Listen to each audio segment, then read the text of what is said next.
ಚಿನ್ನ ವಜ್ರಾಭರಣಗಳಲ್ಲಿ ಸದಾ ಹೊಸತನ ಪರಿಚಯಿಸುವ ಮೂಲಕ ಗ್ರಾಹಕರ ಪ್ರೀತಿಗೆ ಪಾತ್ರವಾಗಿರುವ ಮುಳಿಯ ಗೋಲ್ಡನ್ ಡೈಮಂಡ್ಸ್ನಲ್ಲಿ ಡೈಮಂಡ್ ಫೆಸ್ಟ್ಗೆ ಚಾಲನೆ ನೀಡಲಾಯಿತು.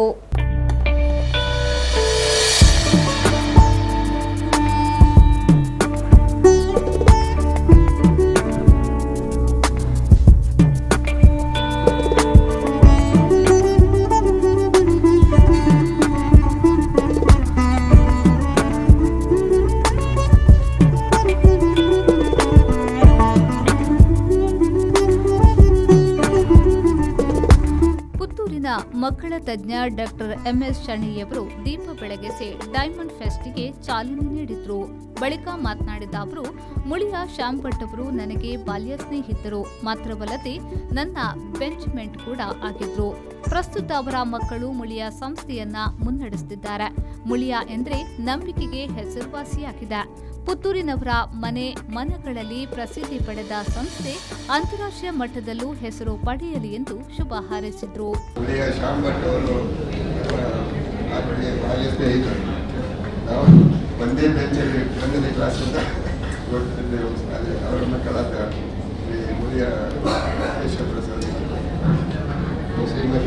ಅವರಿಗೆ ಮತ್ತೆ ಒಳ್ಳೆಯ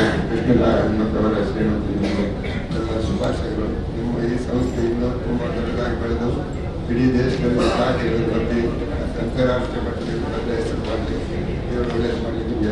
ಮುಖ್ಯ ಅತಿಥಿ ಪ್ರಜ್ಞಾ ಕಾಮತ್ ಅವರು ಮಾತನಾಡಿ, ಭಾರತದಲ್ಲಿ ಡೈಮಂಡ್ ವಜ್ರಾಭರಣಗಳು ತನ್ನದೇ ಆದ ಮಹತ್ವವನ್ನ ಹೊಂದಿದೆ. ಡೈಮಂಡ್ ಆಭರಣಗಳು ಕೈಗೆಟುಕುವ ಆಭರಣಗಳಲ್ಲ, ಸಾಮಾನ್ಯರು ಕೊಂಡುಕೊಳ್ಳಬಹುದು ಎಂದರು. ಚಿನ್ನಾಭರಣಗಳ ಖರೀದಿಗೆ ಮುಳಿಯ ಎಂದರೆ ನಂಬಿಕೆಯ ಭರವಸೆಯಾಗಿದೆ. ಗ್ರಾಹಕರಿಗೆ ನೀಡುವ ಆತಿಥ್ಯ ನಮ್ಮನ್ನ ಇಂಪ್ರೆಸ್ ಮಾಡುತ್ತದೆ ಎಂದ ಅವರು, ಎಲ್ಲಾ ಗ್ರಾಹಕರು ಮುಳಿಯಕ್ಕೆ ಭೇಟಿ ನೀಡಿ ಈ ಫೆಸ್ಟ್ ನಲ್ಲಿ ಪಾಲ್ಗೊಳ್ಳಿ ಎಂದು ಹೇಳಿದರು. In India, diamonds and gold, they are not only pieces of jewelry or anything, that they are very personal. They are very rooted deep into our tradition. Any festival in India is incomplete without gifting gold or wearing gold. Any festival. And not only that, Indian women wear gold, diamonds on daily basis, earrings, necklace, or even the ceremony that we wear. So over here in Mulia, the commitment to the quality and the craftsmanship has really impressed me and my family.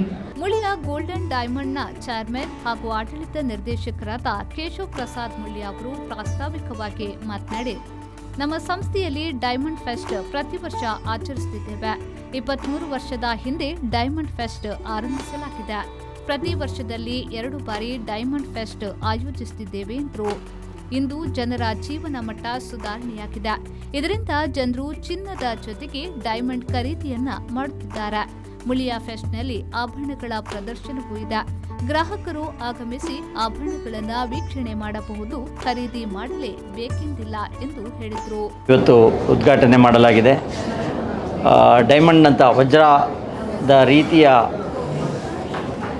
ಮೈಕಟ್ಟನ್ನು ಹೊಂದಿರುವಂತಹ ಹಿರಿಯರಾದಂತಹ ನಮ್ಮ ತಂದೆಯ ಸಹಪಾಠಿಯಾದಂತಹ doctor MS ಶೆಣೈಯವರು ಇದನ್ನು ಉದ್ಘಾಟನೆ ಇವತ್ತು ಮಾಡಿದ್ದಾರೆ. ಯಾಕೆಂದೇಳಿದರೆ ವಿಶೇಷವಾಗಿ ನಾನು ಹೇಳ್ತಾ ಇರುವಂಥದ್ದು ಏನು ಅಂತ ಹೇಳಿದರೆ, ಅವರ ಈ ವಯಸ್ಸಿನಲ್ಲೂ ಕೂಡ ಅವರು ಶಟಲ್ ಬ್ಯಾಡ್ಮಿಂಟನನ್ನು ಪ್ರತಿ ದಿವಸ ಆಡ್ತಾ ಇದ್ದಾರೆ ಅಂತ ಹೇಳುವಂಥದ್ದು ಬಹಳ ವಿಶೇಷ. 82ನೇ ವಯಸ್ಸಿನಲ್ಲೂ ಕೂಡ ಅವರು ವಿಶೇಷವಾಗಿ ವಜ್ರದ ಹಾಗೆ ಗಟ್ಟಿಯಾಗಿದ್ದಾರೆ ಅಂತ ಹೇಳುವಂಥದ್ದನ್ನು ಇಲ್ಲಿ ನಾನು ವಿಶೇಷವಾಗಿ ಉಲ್ಲೇಖ ಮಾಡಲಿಕ್ಕೆ ಇಚ್ಛೆಪಡ್ತಾ ಇದ್ದೇನೆ. ಹಿರಿಯರಿಂದ ಉದ್ಘಾಟನೆಗೊಂಡಂತಹ ಈ ಒಂದು ಕಾರ್ಯಕ್ರಮ ಎಲ್ರಿಗೂ ತಲುಪಬೇಕು. ವಿಶೇಷವಾಗಿ ವಜ್ರದ ಈ ಫೆಸ್ಟನ್ನು ನಾವೊಂದು 23 ವರ್ಷಗಳ ಹಿಂದೆ ಗ್ರಾಹಕರಿಗೆ ಪರಿಚಯಿಸಿದೆವು. ಆಗ ಒಂದು ಎಕ್ಸಿಬಿಷನ್ ಅಂತ ಹೇಳುವಂಥದ್ದು ಚಿನ್ನದ ಅಂಗಡಿಗಳಲ್ಲಿ ಇರಲಿಲ್ಲ. ಯಾಕೆಂತೇಳಿದರೆ ಆಗ ಚಿನ್ನದ ಅಂಗಡಿಯಲ್ಲಿ ಬರೋದು ಅಂತೇಳಿ ಹೇಳಿದರೆ ಏನೋ ತಗೊಂಡು ಹೋಗಲೇಬೇಕು ಅಂತ ಹೇಳುವಂಥ ಒಂದು ಸಂದರ್ಭ ಇತ್ತು. ಆದರೆ ನಾವು ಗ್ರಾಹಕರಿಗೆ ಬಹಳ ಆತ್ಮೀಯವಾಗಿರಬೇಕು, ಗ್ರಾಹಕರು ಬಂದು ನೋಡ್ಕೊಂಡು ಬೇಕಿದ್ರೆ ಹೋಗಬೇಕು, ಖರೀದಿ ಮಾಡಲೇಬೇಕು ಅಂತ ಏನಿಲ್ಲ ಅಂತ ಹೇಳುವಂಥದ್ದಕ್ಕೋಸ್ಕರ ಈ ಫೆಸ್ಟನ್ನು ಆಯೋಜನೆ ಮಾಡ್ತೇವೆ. ಇವತ್ತು ಕೂಡ ಅಷ್ಟೇ. ಇವತ್ತು ಈ ಫೆಸ್ಟ್ ಅಂತೇಳಿದರೆ ಏನು ಅಂತೇಳಿ ಹೇಳಿದರೆ, ನೀವು ಫ್ರೀಯಾಗಿ ಬನ್ನಿ, ಆರಾಮದಾಗಿ ಬನ್ನಿ, ನಿಮ್ಮ ಆಭರಣಗಳನ್ನು ನೋಡಿ, ನಿಮ್ಗೆ ಏನು ಬೇಕು ಅಂತ ಹೇಳುವಂಥದ್ದನ್ನು ನೋಡಿ. ಇವತ್ತಲ್ಲದಿದ್ದರೆ ನಾಳೆ ನೀವು ಖರೀದಿ ಮಾಡ್ಬೋದು, ಅದು ವಿಷಯ ಅಲ್ಲ. ಆದರೆ ನಿಮ್ಗೆ ಬೇಕಂಥದ್ದನ್ನು ನೋಡಬೇಕು ಅಂತ ಹೇಳುವಂಥದ್ದು ಗ್ರಾಹಕರು ಏನೋ ಒಂದು ಅಳುಕಿಲ್ಲದೆ ಬಂದು ನೋಡಬೇಕು ಅಂತ ಹೇಳುವಂಥದ್ದು ಒಂದನೇ ವಿಚಾರ. ಡೈಮಂಡ್ ಫೆಸ್ಟ್ನಲ್ಲಿ ಪ್ರಥಮ ಗ್ರಾಹಕರಾದ ನೆಹರು ನಗರ ನಿವಾಸಿ ಮಮತಾ ಅವರ ಪುತ್ರಿ ಸಿಂಚನಾ ಅವರಿಗೆ ಡೈಮಂಡ್ ಆಭರಣವನ್ನ ಹಸ್ತಾಂತರಿಸಲಾಯಿತು. ಆಭರಣ ಖರೀದಿಸಿದ ಮಮತಾ ಅವರು ಮಾತನಾಡಿ, ಮುಳಿಯಕ್ಕೆ ಭೇಟಿ ನೀಡಿದಾಗ ಮನೆಯ ವಾತಾವರಣದ ಅನುಭವವಾಗ್ತದೆ. ಸಿಬ್ಬಂದಿಗಳು ಕೂಡ ಮನೆಯ ಸದಸ್ಯರಂತೆ ನಮ್ಮೊಡನೆ ಸಹಕರಿಸಿ ನಮಗೆ ಬೇಕಾದಂತಹ ಮಾರ್ಗದರ್ಶನ ನೀಡುತ್ತಾರೆ. ಇದು ಶ್ಲಾಘನೀಯ ಎಂದರು. ನನ್ನೆ ಬೆಳಿಗ್ಗೆ ಮಧ್ಯಾಹ್ನ 2 ಗಂಟೆಗೆ ಹೋಗಿದ್ದೆ, 4:30 ಗಂಟೆವರೆಗಿದ್ದೆ. ನಿಮಗೆ ಒಳಗೆ ಎಂಟರ್ ಆದ್ಮೇಲೆ ನಮ್ಮದು ಮನೆ ವಾತಾವರಣ ಸರ್, ನಿಮ್ಮ ಎಲ್ಲ ಸ್ಟಾಫ್ಗಳು ಭಾರಿ ಖುಷಿಯಾಗಿ, ಅದೊಂದು ಪ್ಲಸ್. ಹಾಗೆ ಇವಾಗ ಮತ್ತೆ ಬಂದರೆ ಅದೇ ವಾತಾವರಣ ನನಗೆ, ಅದು ನನ್ನ ಮನೆಗೆ ಹೋಗಿ ಸಹ ಹಾಗೆ ಹೇಳಿದ್ರು. ನನಗೊಂದು ಉಳಿಯಕ್ಕೆ ಹೋದ ಮೇಲೆ ಹೊರಗೆ ಬೇರೆ ಎಲ್ಲಿಗೆ ಹೋದ ಹಾಗೆ ಅನ್ನಿಸ್ತಿಲ್ಲ. ನೂತನ ಆಭರಣಗಳನ್ನು ಪ್ರದರ್ಶಿಸಲಾಯಿತು. ಸುಬ್ರಹ್ಮಣ್ಯ ಶ್ರೀಕೃಷ್ಣ ರೆಸಿಡೆನ್ಸಿ ಮಾಲಕ ಪ್ರಜ್ವಲ್ ಕಾಮತ್, ಮುಳಿಯಾ ಗೋಲ್ಡ್ ಅಂಡ್ ಡೈಮಂಡ್ಸ್ನ ಆಡಳಿತ ನಿರ್ದೇಶಕಿ ಕೃಷ್ಣವೇಣಿ ಮುಳಿಯಾ, ಮ್ಯಾನೇಜರ್ ರಾಘವೇಂದ್ರ ಪಾಟೀಲ್, ಪ್ರಭಾ ಎಸ್ ಶೆಣೆಯವರು ವೇದಿಕೆಯಲ್ಲಿ ಉಪಸ್ಥಿತರಿದ್ದರು.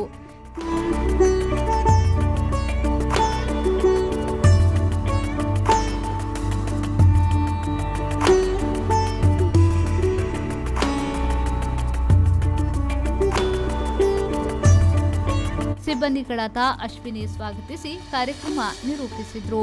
ರಾಜೇಶ್ ವಂದಿಸಿದ್ರು. ಮಂಜುನಾಥ್ ಪ್ರಸಾದ್, ವಿ4 ನ್ಯೂಸ್, ಮಂಗಳೂರು.